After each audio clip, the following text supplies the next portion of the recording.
बिस्मिल्लाहिर्रहमानिर्रहीम। अस्सलाम वालेकुम नाज़रीन, मैं तो मेज़बान असगर गुजर तुसी भी है गुजर टीवी आरिफवाला हर रोज़ बेहतरीन ते आला क्वालिटी जनूर लैके दोस्तों की चादर रोईदा। अज माशाल्लाह बहुत ही खूबसूरत एक माई दी वीडियो लैके दोस्तों की चादर आए। दोस्तों मज वेखनी है चंगा माई नूं वड्डा करदा खुड्डा माई नूं बड़ा खुला खुड्डा माई नूं बड़ा खुला थण चड्डा माई नूं चंगी माई नूं हाइट वड्डी है। यह माई दा कट्टा वा तकरीबन महीने के नज़दीक सूई हुई है।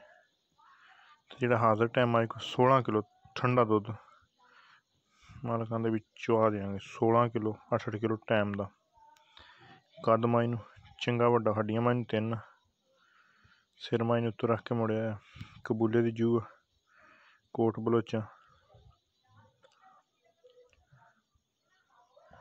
टुरदी फिरदी भरावां की नज़र। जो मालक ने साढ़े को डिमांड की है वो दोस्तों दसने 5.5 लाख रुपया माई का मुल मंगया उन्होंने 5.5 लाख रुपया 16 किलो दुध का कद माई नूं बहुत वड्डा वा। सारी माई जात पशम वड्डे कद च मज छोटे च नहीं चंगी माई की हाइट चड्डा माई चंगा वा।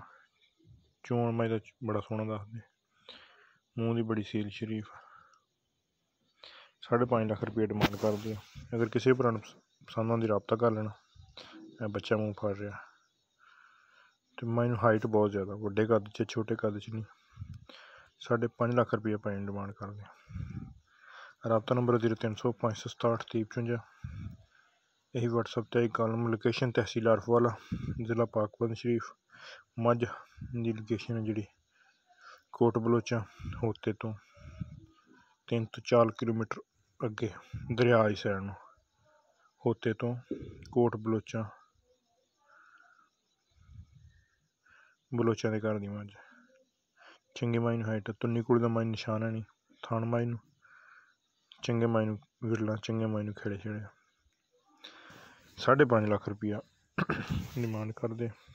मगर माई दे कट्टा महीने एक दी सूई है।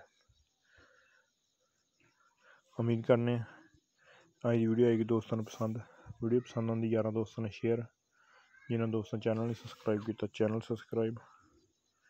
हमेशा ही इंशाल्लाह दोस्तों प्योर तो चंगे जानवर दिखाने की कोशिश करी दी है।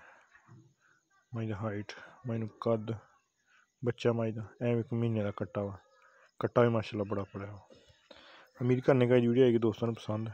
वीडियो पसंद आती यार दोस्तों ने शेयर जिन्होंने दोस्तों चैनल ने सबसक्राइब किया चैनल सबसक्राइब।